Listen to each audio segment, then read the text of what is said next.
Olá e bem-vindos! Hoje o nosso papo é sobre fúria, desespero e, claro, garras bem afiadas. A gente recebeu uma análise completa da quinta edição de Lobisomem, o Apocalipse, e olha, o material já avisa de cara. Isso não é só uma atualização de regras, é uma reimaginação, quase como se tivessem demolido o cenário antigo para construir uma coisa nova em cima das ruínas. E essa é a nossa missão hoje: entender o que caiu, o que subiu no lugar e por quê. Vamos destrinchar as maiores mudanças, esse novo tom super sombrio e o que está tornando essa versão tão polêmica, né? A grande pergunta é: como é que se luta uma guerra que, pelo visto, já foi perdida? O que sobrou daquela luta dos Garou pela Gaia? Então, o ponto de partida de tudo, e a análise bate muito nessa tecla, é essa sensação de que já é tarde. O jogo não é mais sobre evitar o apocalipse. O apocalipse está aqui, agora. E não é um evento futuro, sabe? É a poluição, é a apatia. E a sensação geral é que a batalha principal, a grande guerra, talvez já tenha sido perdida pelas gerações passadas. E isso já puxa o tom do jogo, que o material descreve como punk. E não é só no estilo, é na atitude mesmo, né? A premissa é que tem uma nova geração de lobisomens surgindo, num mundo que os pais e avós deles quebraram. Eles herdaram o fracasso. Gaia, a mãe terra, ou tá morrendo, ou para alguns já morreu. E o corpo dela é só um cadáver. A mensagem é bem direta: ninguém vai te salvar. Tá na sua mão, se é que dá para consertar. E o mais interessante é como o jogo faz isso ser mecânico. Não é só historinha. Eles criaram uma coisa chamada Uivo de Gaia. Funciona assim. Toda vez que um Garou entra na Umbra, o mundo espiritual, ele ouve um som, um uivo constante de pura dor. A análise descreve que alguns chegam a ter visões, a sentir a dor física de Gaia. Isso muda tudo, né? A catástrofe não é uma profecia, é tipo uma dor de cabeça constante na alma. Nossa, isso é pesado. E qual a consequência disso no comportamento dos lobisomens? Se sua deusa tá gritando de dor, ou se o grito já parou, o que você faz? Exatamente. A primeira coisa é que a fé racha. O material aponta que, com essa sensação de que a conexão com Gaia se foi, alguns simplesmente desistem dela. Começam a venerar Luna, a Lua, como uma fonte de poder mais imediata, menos dolorosa. É puro desespero. Se a mãe não responde, eles correm para a avó. E isso leva para a maior inversão da lore que essa edição fez. Certo, vamos entrar nisso. A lore antiga falava de uma convergência, né? Que no Apocalipse a película ia se raspigar e os mundos iam se fundir. Exatamente. A gente esperava uma guerra total, com espíritos andando na Terra, só que agora está acontecendo o contrário, um divórcio cósmico. A Umbra está se afastando da gente. Vendo a nossa destruição, ela está se fechando. A película, que é a barreira entre os mundos, está ficando mais forte. Mais grossa. Isso. Os espíritos ficaram hostis. Eles olham para os Garou e não veem campeões. Veem os guardas que falharam. E o mais trágico, os Carings, os lugares sagrados, fonte de poder deles, estão simplesmente apagando. A conexão está sendo cortada. Então os Garous estão sendo duplamente exilados. Já eram párias no mundo humano por causa do delívio. Aquele medo sobrenatural. E agora o mundo espiritual que eles juraram proteger também tá virando as costas. Onde eles se encaixam? Em lugar nenhum. Essa é a questão. Eles são párias. Em todo canto. Humanos temem, espíritos desprezam. E é por isso que a nova edição foca tanto na Alcateia. Se não tem lar no mundo dos homens, nem no dos espíritos, a Alcateia vira a única casa, a única família. A análise até nota uma mudança de nome, sutil, mas importante. O líder não é mais o Alfa, mas o líder da Alcateia. É sobre responsabilidade, não domínio. Faz todo sentido esse foco na microsociedade da Alcateia. E isso aparece em outras regras. Lembra dos touchstones de vampiro? Sim, aqui são os pilares e a mudança gigante. Antes, um pilar podia ser um lugar, um objeto. Agora, a regra é clara. São pessoas, ou lobos, vivos. São eles que te ancoram, que te impedem de ser só fúria. O jogo está dizendo que, num mundo morrendo, só os seus relacionamentos podem te salvar. Ok. Esse cenário de desespero é bem forte. Mas vamos para a parte que a análise aponta como a mais controversa: a simplificação do lore. O material fala que, para evitar apropriação cultural, o jogo tirou quase todas as referências culturais específicas, principalmente as indígenas. E essa é a faca de dois gumes, né? A intenção foi boa, mas a consequência, segundo a análise, é um lore bem mais genérico. Tribos com identidade forte, tipo os Fianna, que eram super celtas, agora são os Hardwarders, um nome vago. Os heróis do passado. São mencionados como um grande guerreiro do antepassado. Sem nome, sem história, diluiu tudo. Mas essa abordagem de quadro em branco não arrisca deixar o cenário meio sem graça? Parte do que atraía em Lobisomem era essa mitologia rica, mesmo que fosse problemática. Jogar toda a responsabilidade de criar essa profundidade pro narrador não enfraquece a identidade do jogo? Para outros é um trabalho extra, é uma mudança de filosofia mesmo. Nossa, absorver todo esse cenário, todas essas regras e ainda por cima preencher essas lacunas narrativas de propósito, exige muito foco e criatividade, hein? É um trabalho mental bem intenso. Com certeza.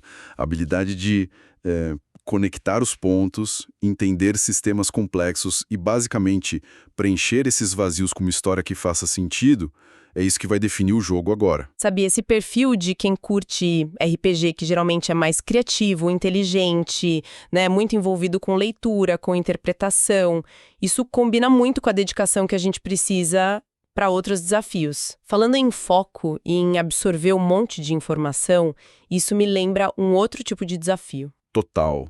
Tipo, estudar para uma prova importante, um concurso. Que a gente está falando.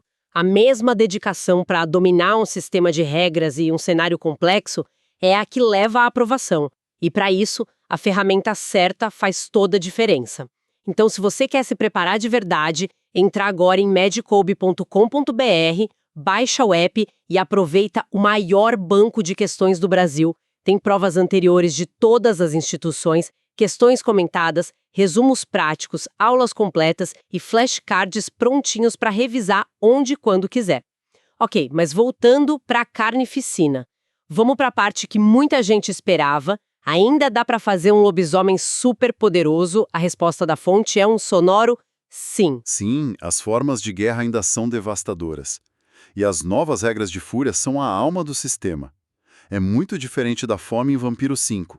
Lá, você acumula fome e o perigo é ter demais. Aqui, a fúria é um recurso que você gasta para ativar dons, se transformar, ganhar ações. O perigo de verdade é quando a sua fúria chega a zero. Que inversão! Então, em vez de temer a fúria, o jogador agora tem que, sei lá, alimentar ela. Como isso muda a dinâmica de um personagem que sempre lutou para se controlar? Muda tudo. O lobisomem vive no fio da navalha. Ele precisa da fúria para lutar, mas se gastar demais, ele cai em arano. É o estado de desespero total. Ele perde acesso às formas de guerra, aos dons, vira um lobisomem impotente. É a pior coisa que pode acontecer. O jogo vira um gerenciamento desse fogo interior. E a análise fala de uma mecânica nova, a brutal, que parece refletir bem essa natureza caótica. Como ela funciona? É uma ideia genial. Em vez de falha crítica no 1, agora os resultados 1 e 2 num dado geram um sucesso brutal. Sozinho ele não faz nada, é só um sucesso normal. Mas se você acumular 2 desses num teste só, aí pode gerar uma falha bestial. E algo terrível acontece. O personagem perde o controle. Que mecânica caótica. Adorei. É a cara de lobisomem. Aquele momento em que você acha que deu tudo errado, mas na verdade você só virou uma máquina de matar mais eficiente ainda. Exato. E é aqui que a coisa fica maluca. Se essa falha bestial acontece durante um combate com a intenção de ferir, a regra inverte. Em vez de uma falha, vira um sucesso crítico massivo. Garante 4 sucessos extras no ataque. A sua falha em se controlar vira um triunfo de violência. Reflete perfeitamente o desespero deles. No maior descontrole, eles se tornam ainda mais letais. É a bênção e a maldição da fúria numa rolagem só. Fantástico. E para agilizar o jogo, a fonte também falou de uma regra para combates menores, né? Sim, é uma dica pro narrador. Contra inimigos muito mais fracos, tipo capangas, o narrador nem precisa rolar os dados. Ele pode só dar para o jogador metade dos sucessos da parada dele automaticamente e descrever o massacre. Isso mantém o foco nos inimigos que importam. Se a fúria pode levar a esse triunfo violento, qual é o caminho para a perdição total? O que acontece quando o desespero vence de vez? Aí a gente entra no conceito de Hauglosk. É o estado mental final, a queda definitiva. É quando um lobisomem é completamente consumido pela fúria, pela urgência e vira um fanático irracional. E a consequência disso é game over, basicamente. Game over, o personagem se perde para sempre. Ele não morre, mas vira um monstro que ataca tudo e todos. A alcateia, os pilares, inocentes. É o fim da linha para ele como um ser pensante. E o lore novo usa isso de um jeito bem inteligente. Ele pega os antigos crias de Fênix e diz que eles são um exemplo do que acontece quando se cai no Hauglosk. Eles viraram um culto que, como a fonte diz, enxerga a Worm até onde ela não está. Para eles, um empresário ganancioso e uma criança jogando lixo na rua é a mesma coisa. Têm que ser purificados. E eles não são só antagonistas, são um aviso para os jogadores. A mensagem é: não se perca como eles. É um ótimo gancho. Não caia para o lado negro da força. Basicamente isso. E podemos até ligar isso de volta à questão do lore genérico. Num cenário com menos heróis para se espelhar, talvez o caminho para o fanatismo seja ainda mais curto, sabe? Sem uma cultura tribal forte para te ancorar, a fúria e o desespero são tudo que resta. A queda fica mais fácil. Faz todo sentido. A remoção do lore afeta tudo. Ok, então para a gente resumir a visão geral da fonte. Nos pontos positivos, o cenário está mais intenso, mais visceral, o chamado para a batalha é real, o tom punk tá lá. Exato. E nos negativos, a crítica é que o lore foi diluído, ficou mais genérico, perdeu parte da identidade. A tentativa de fazer um jogo mais inclusivo, na visão da análise, acabou tirando camadas de profundidade que os fãs antigos amavam. E por fim, a fonte termina com uma sugestão que parece ser o consenso. O narrador pode e talvez deva agir como um curador, reintroduzir elementos dos cenários antigos para enriquecer o jogo na sua mesa. Apesar das críticas, o livro em si, o produto, o sistema, é considerado maravilhoso, uma base sólida para construir em cima. Exato. O que me leva a uma reflexão final pensando em tudo isso que a gente conversou. A análise aponta que o cenário foi simplificado, talvez de propósito, para ser um quadro em branco.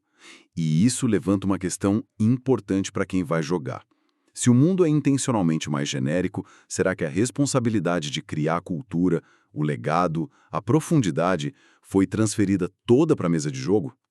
Talvez nessa nova edição, preencher esse vazio narrativo não seja só uma tarefa do narrador.